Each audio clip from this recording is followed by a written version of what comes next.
Hi friends, എല്ലാവർക്കും online ക്ലാസ്സിലേക്ക് സ്വാഗതം. ഇന്ന് നമ്മൾ ഡിസ്കസ് ചെയ്യുന്നത് 8ാം ക്ലാസ്സിലെ കേരള പാഠാവലി ആൻസർ കീയാണ്, ആനുവൽ എക്സാം 2024. അപ്പോൾ ഇന്ന് നടന്ന പരീക്ഷയുടെ ആൻസർ കീയാണ്. അപ്പോൾ നമുക്കറിയാം 15 മിനിറ്റ് സമാശ്വാസ ടൈമാണ്. അപ്പോൾ നമുക്ക് ആദ്യത്തെ ചോദ്യം നോക്കാം. 1 മുതൽ 6 വരെയുള്ള ചോദ്യങ്ങൾക്ക് ഏതെങ്കിലും 4 എണ്ണത്തിന് ഉത്തരം എഴുതുക. ആദ്യത്തെ ചോദ്യം ഇതാണ്: വന്ദനം വന്ദനം ചിത്തം കവർന്നിടും ചന്ദനാമോദം കലർന്ന ഭാഷ. അപ്പോൾ ചോദ്യം ഇതാണ്: ചന്ദനോ ആമോദം കലർന്ന ഭാഷ എന്ന പ്രയോഗം നൽകുന്ന സൂചന എന്ത്? മലയാള ഭാഷയുടെ സൗന്ദര്യം, ചന്ദനത്തിൻ്റെ സൗന്ദര്യം, മലയാള സാഹിത്യത്തിലെ സാഹിത്യ സമ്പത്ത്, ചന്ദന നിറമുള്ള ഭാഷ. അപ്പോൾ ഇതിൽ ശരിയായ ഉത്തരം ഏതാണ്? മലയാള ഭാഷയുടെ സൗന്ദര്യം. മലയാള ഭാഷയുടെ സൗന്ദര്യം. അടുത്ത ചോദ്യം നോക്കാം. ഇത്തിരിക്കൊരു സുഖം തോന്നുകയുണ്ടെനിക്ക്, എൻ പൊത്തിൽ എത്ര നാളായി ഞാൻ ചുരുണ്ടു കിടക്കുന്നു. പെരുന്തച്ചൻ എന്ന കവിതാഭാഗത്തിലെ ചോദ്യമാണ്. ഈ വരികളിൽ തെളിയുന്ന പെരുന്തച്ചൻ്റെ അവസ്ഥ എന്ത് എന്നാണ് ചോദ്യം. മടി പിടിച്ച് വീട്ടിലിരിക്കുന്നു, ശാരീരികവും മാനസികവുമായി തകർന്നു കിടക്കുന്നു, സ്വന്തം സുഖം മാത്രം പരിഗണിക്കുന്നു, ഏകാന്തത്തിലാണ് ഏറ്റവും വലിയ സന്തോഷമെന്ന് കരുതുന്നു. അപ്പോൾ ശരിയായ ഉത്തരം എന്താണ്? ശാരീരികവും മാനസികവുമായി തകർന്നു കിടക്കുന്നു. ഇനി അടുത്ത ചോദ്യം നോക്കാം. ശരിയായി പിടിച്ചെഴുതിയത് ഏത്? തുമ്പക്കുടം തുമ്പക്കുടം, വിണ്ടലം വിൺ തലം, തിരുവാതിര തിരു ആതിര, നീലക്കാർ നീലക്കാർ. ഇതിൽ ശരിയായ ഉത്തരം ഏതാണ്? തിരുവാതിര തിരു ആതിര എന്നതാണ് ശരിയായ ഉത്തരം. ഇനി അടുത്ത ചോദ്യം നോക്കാം. സാധുവാൻ കൃഷകന് നൽകുവാൻ പ്രകൃത്യമ്പ സാമോദം സംഭരിച്ച രത്നങ്ങൾ നിറച്ചതാം ഇരുമ്പ് പെട്ടികളും പത്തായങ്ങളും ഏറ്റം കവിതയോടെ. ഇവിടെ രത്നങ്ങൾ എന്ന് സൂചിപ്പിക്കുന്ന എന്ത്? സ്വർണത്തെ, പൂക്കളെ, നെല്ലിനെ, പണത്തെ. ശരിയായ ഉത്തരം എന്താണ്? നെല്ലിനെ. ഇനി അടുത്ത ചോദ്യം എഴുതാം. വെള്ളക്കടലാസ് ഇരുന്നു മുഷിയുന്നു, പേന കോട്ടവായിടുന്നു, കളിയച്ചൻ ജനിക്കുന്നു. ഈ വാക്യങ്ങളുടെ ആശയത്തിന് ഏറ്റവും ഉചിതമായത് ഏത്? കവി കവിത എഴുതി കഴിഞ്ഞു, കടലാസിനും പേനയ്ക്കും കവിത ഇഷ്ടപ്പെട്ടില്ല, കവിക്ക് കവിത എഴുതാൻ താല്പര്യമില്ല, കവിക്ക് കവിത എഴുതാൻ കഴിയാത്തതിൻ്റെ നിരാശ. ഏറ്റവും അവസാനത്തതാണ് ശരിയായ ഉത്തരം. കവിക്ക് കവിത എഴുതാൻ കഴിയാത്തതിൻ്റെ നിരാശയാണ് വെള്ളക്കടലാസിരുന്നു മുഷിയുന്നു, പേന കോട്ടുവായി ഇടുന്നു എന്നതിലൂടെ അർത്ഥമാക്കുന്നത്. ഇനി അടുത്ത സെക്ഷൻ നോക്കാം. 2 സ്കോർ വീതമാണ്. ആംഗല വാഴ്ചയും യുദ്ധക്കെടുതിയും ആകെയാൻ ഗ്രാമം തകർത്തിരുന്നു എന്ന പാഠഭാഗത്തിലെ ഒരു ചോദ്യമാണ്. ഈ വരികളിൽ തെളിയുന്ന സാമൂഹിക ജീവിതാവസ്ഥകൾ കണ്ടെത്തി എഴുതാനാണ് പറഞ്ഞിരിക്കുന്നത്. അപ്പോൾ എന്താണ് ഇതിലൂടെ തെളിയുന്നത്? സാമ്രാജ്യ ശക്തികൾക്ക് കീഴിൽ ദാരിദ്ര്യവും കഷ്ടപ്പാടും അനുഭവിക്കുന്ന സാമൂഹിക അവസ്ഥയാണ് ഈ വരികളിലൂടെ വ്യക്തമാക്കുന്നത്. ലോകമഹായുദ്ധത്തിൻ്റെ ഫലമായി നേരിട്ട കൊടിയ പട്ടിണിയും ദുരിതങ്ങളും ഈ വരികളിലൂടെ വ്യക്തമാകുന്നു. ഇനി അടുത്ത ചോദ്യം നോക്കാം. സ്വർണം വിളയുന്ന കിഴക്കേ ദിക്ക്, ചെങ്കതിർ മാല ചൊരിയുന്ന ഉദയ സൂര്യപ്രഭ, കളിയച്ചൻ ജനിക്കുന്നു. ഈ വാക്യങ്ങളിലെ ഭംഗി വ്യക്തമാക്കുക. അപ്പോൾ ഇവിടെ എന്താണ്? സ്വർണം വിളയുന്ന കിഴക്കേ ദിക്ക്, ചെങ്കതിർ മാല ചൊരിയുന്ന ഉദയ സൂര്യപ്രഭ. അപ്പോൾ സൂര്യോദയ സമയത്തെ ആകാശത്തിൻ്റെ ഭംഗിയെയാണ് ഇവിടെ വർണ്ണിച്ചിരിക്കുന്നത്. ഉദയ സൂര്യൻ്റെ ചെങ്കതിർ മാല സമ്മാനിക്കുന്ന ഒരു മനോഹാരിതയാണ് നാം ഇവിടെ കാണുന്നത്. ഇനി 8ാമത്തെ ചോദ്യം നോക്കാം. എന്നാലും അമ്മേ നിന്നെ കണ്ടില്ല, നീ എങ്ങാവോ, നിന്നുണ്ണി ആരെന്നൊക്കെ കൈവിട്ടു മറക്കേ കവിതയോട്. കവി ഇങ്ങനെ സങ്കടപ്പെടുന്നത് എന്തുകൊണ്ടാവാം? 2 നിരീക്ഷണങ്ങൾ കുറിക്കുക. അപ്പോൾ ഇവിടെ കവി എന്താണ്? പ്രകൃതിയാകുന്ന അമ്മയെ അന്വേഷിക്കുകയാണ്. എന്നാലും അമ്മയെ നിന്നെ കണ്ടില്ല, നീ എങ്ങാവോ എന്നൊക്കെ ചോദിക്കുന്നതിലൂടെ എന്താണ്? പ്രകൃതിയാകുന്ന അമ്മയെ അന്വേഷിക്കുകയാണ് കവി. പിന്നെ എന്താണ് പറയുന്നത്? അമ്മയുടെ പുഞ്ചിരി മാത്രമേ കവിക്ക് കാണാൻ കഴിയുള്ളൂ. എവിടെ നോക്കിയാലും അമ്മയുടെ പുഞ്ചിരി മാത്രമേ കവിക്ക് കാണാൻ കഴിയുന്നുള്ളൂ. ഇനി അടുത്ത ചോദ്യം നോക്കാം. അപ്പോൾ 1 മാർക്കിൻ്റെ 2 മാർക്കിൻ്റെയും സെക്ഷൻ കഴിഞ്ഞ് ഇനി 4 മാർക്കിൻ്റെ ഇതാണ്. അപ്പോൾ 5 എണ്ണത്തിനാണ് ഉത്തരം എഴുതേണ്ടത്. അപ്പോൾ നമ്മൾ ആദ്യത്തെ ചോദ്യം എന്താണ്? അമ്മമ്മ എന്ന പാഠഭാഗത്തിലെ ഇതാണ്. ഇതിൻ്റെയൊക്കെ അമ്മമ്മയുടെ കഥാപാത്ര നിരൂപണമൊക്കെ നമ്മൾ ഓൾറെഡി ചെയ്തതാണ്. പ്രീവിയസ് ഇയർ ക്വസ്റ്റ്യൻ പേപ്പറൊക്കെ ഡിസ്കഷൻ ചെയ്തവർക്ക് ഇതൊരു എളുപ്പമുള്ള ചോദ്യ പേപ്പർ ആയിരിക്കും. അപ്പോൾ നമുക്ക് ചോദ്യം നോക്കാം. കരച്ചിൽ വടുകെട്ടിയ മുഖം, തേവി തേവി വറ്റിപ്പോയ കിണറിച്ച് പിന്നി കീറിയ പേഴ്സ് അമ്മമ്മ. സൂചനകളും പാഠഭാഗങ്ങളും പരിഗണിച്ച് അമ്മമ്മയുടെ ജീവിതാവസ്ഥ വ്യക്തമാക്കുക. അത് പ്രീവിയസ് ഇയർ ക്വസ്റ്റ്യൻ തന്നെയാണ്. അപ്പോൾ പ്രതിസന്ധി നിറഞ്ഞ അമ്മയുടെ ജീവിതമാണ് നമുക്ക് ഇതിലൂടെ വ്യക്തമാകുന്നത്. ദാരിദ്ര്യവും കഷ്ടപ്പാടവും അനുഭവിക്കുന്നതിൻ്റെ നേർക്കാഴ്ചകൾ അവരുടെ ശരീരത്തിലും വേഷത്തിലും പ്രകടമായിരുന്നു. കരച്ചിൽ വടുകെട്ടിയ മുഖം എന്നതിലൂടെ അവയുടെ ദാരിദ്ര്യത്തെയാണ് സൂചിപ്പിക്കുന്നത്. അതേപോലെ തന്നെ പിന്നിക്കേറിയ പേഴ്സ് എന്ന് പറയുന്നത് എന്താണ്? പേരക്കുട്ടികൾക്ക് വേണ്ടി തുന്നിയ പേഴ്സിൽ നാണയത്തൊട്ടുകളുമായി വരുന്ന അമ്മമ്മയെയാണ് ഇവിടെ നാം കാണുന്നത്. കാണുന്നത്. അതേപോലെ കണ്ണുനീർ വറ്റിപ്പോയി, തേവി വറ്റിപ്പോയ കിണർ എന്നതിലൂടെ കണ്ണുനീര് വാർത്ത് പോയി വറ്റിപ്പോയൊരു നിസ്സഹായാവസ്ഥയാണ്. ഇനി നമുക്ക് 10ാമത്തെ ചോദ്യം നോക്കാം. ശാസ്ത്രമന്യേ ധർമ്മസങ്കരം നടത്തുന്ന, പുസ്തകമന്യേ മുണ്യാധ്യാപനം പുലർത്തുന്ന എൻ്റെ ഗുരുനാഥൻ. കവിയുടെ ഈ നിരീക്ഷണങ്ങൾ ഗാന്ധിജിയുടെ ജീവിതവുമായി ബന്ധപ്പെടുത്തി വ്യാഖ്യാനിക്കുക. അപ്പോൾ ഗാന്ധിജിയുടെ ധർമ്മയുദ്ധത്തിൻ്റെ ആയുധം എന്തായിരുന്നു? അഹിംസയായിരുന്നു അല്ലേ. ആയുധമില്ലാതെയാണ് ഗാന്ധിജി ധർമ്മയുദ്ധം നയിച്ചത്. അദ്ദേഹത്തിൻ്റെ ആയുധം എന്തായിരുന്നു? അഹിംസ എന്ന ആശയമായിരുന്നു.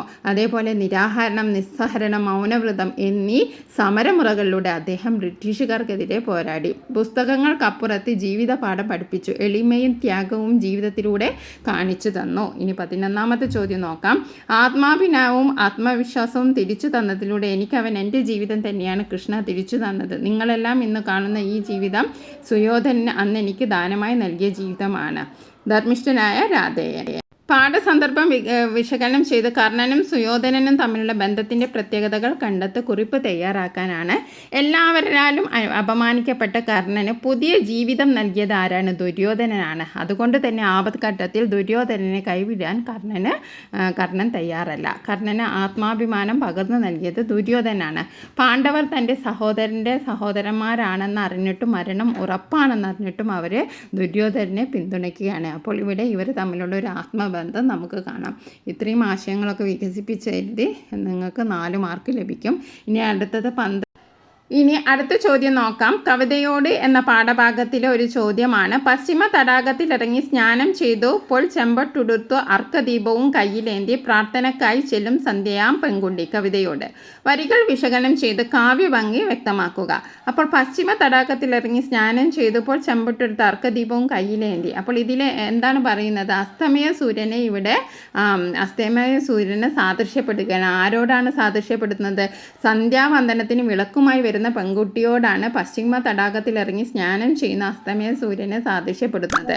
പടിഞ്ഞാറൻ തടാകത്തിൽ കുളിച്ച് ചുവന്ന പട്ടുടുത്ത അർക്കദീപവും കയ്യിലേന്തി വരുന്ന സന്ധ്യയാകുന്ന പെൺകുട്ടി. അപ്പോൾ അസ്തമയ സമയത്തിൻ്റെ ആകാശത്തിൻ്റെ ഭംഗി ഇവിടെ മനുഷ്യഭാവം നൽകി അവതരിപ്പിക്കുകയാണ് കവി ചെയ്തത്. ഇനി 13ാമത്തെ ചോദ്യം നോക്കാം. ഭാരതപ്പുഴവക്ക് നീലരാത്രി, വൈരപ്പൊടി ചിതറിയ ആകാശം, ദൂരെ മങ്ങിയ മലനിരകൾ, പുഴയുടെ ഏകാന്ത ശാന്ത സംഗീതം, കളിയച്ചൻ ജനിക്കുന്നു. കാണുന്നതെല്ലാം കവിതയാക്കുന്ന കവിയാണ് പി. കുഞ്ഞിരാമൻ നായർ. ഈ പ്രസ്താവന ആത്മകഥാഭാഗവുമായി ബന്ധിപ്പിച്ച് വിലയിരുത്തിക്കുറിപ്പ് തയ്യാറാക്കാനാണ്. അപ്പോൾ നല്ല ഭംഗിയായി വിലയിരുത്തിക്കുറിപ്പ് തയ്യാറാക്കാൻ നിങ്ങൾക്ക് 4 മാർക്കാണ്. നിങ്ങൾക്ക് എന്തെല്ലാം എഴുതാം? പി. കുഞ്ഞിരാമൻ നായർ പ്രകൃതിയെ സ്നേഹിച്ചു നടന്ന ഒരു കവിയാണ്.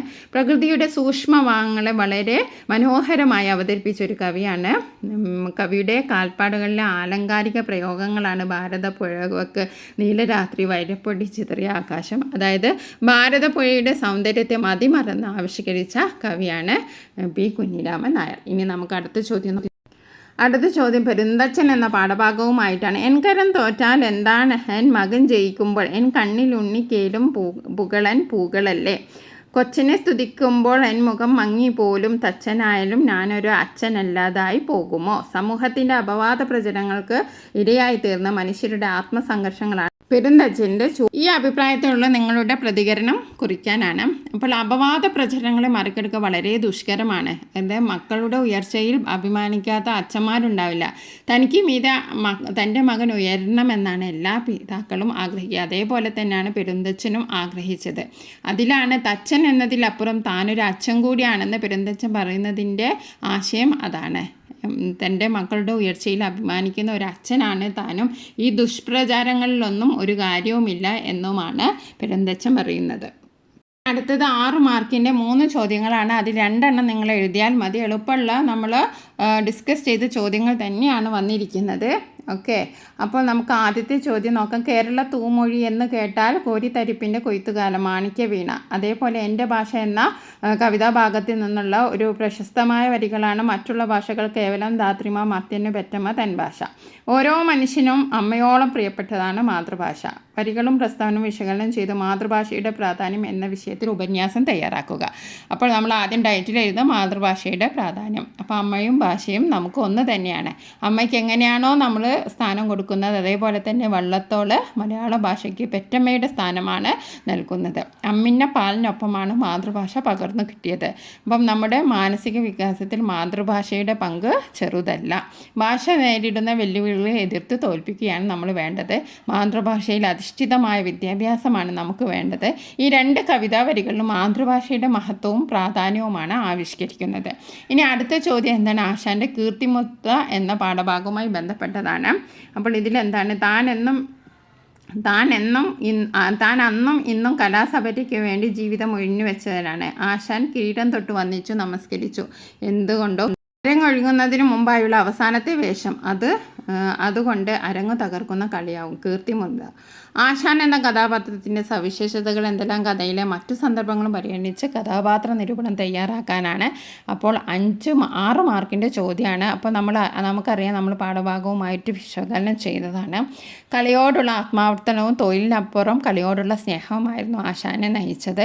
നല്ല കലാകാരൻ എന്ന നിലയിൽ മാത്രം അറിയപ്പെടാൻ ആഗ്രഹിച്ച മനുഷ്യനാണ്. ഒരു കലാകാരൻ എന്ന നിലയിൽ ഏത് വേഷവും സ്വീകരിക്കാൻ തയ്യാറായി. അഭിനയം കൊണ്ട് ജനമനസ്സിൽ ഇടം നേടിയ കലാകാരനാണ് അദ്ദേഹം. ഇതൊക്കെ ഉൾക്കൊള്ളിച്ചുകൊണ്ട് ഒരു പുറത്തിൽ കവിയാതെ നിങ്ങൾ എഴുതണം. അടുത്തത് ഒരു ആസ്വാദനക്കുറിപ്പാണ്. ഞങ്ങളുടെ മുത്തശ്ശി എന്ന കവിതയുടെ ആസ്വാദനക്കുറിപ്പാണ്. അപ്പോൾ ആസ്വാദനക്കുറിപ്പ് നമ്മൾ എന്തെല്ലാം ചെയ്യണം? കവിയെക്കുറിച്ചും ശീർഷകം എഴുതണം. അതേപോലെ തന്നെ നമുക്ക് ഏറ്റവും ഇഷ്ടപ്പെട്ട വരികൾ, ആ കവിതയുടെ ആശയം, മുത്തശ്ശിയുടെ സവിശേഷതകൾ, ഇതെല്ലാം നമ്മൾ എഴുതേണ്ടതാണ്. അപ്പോൾ താങ്ക്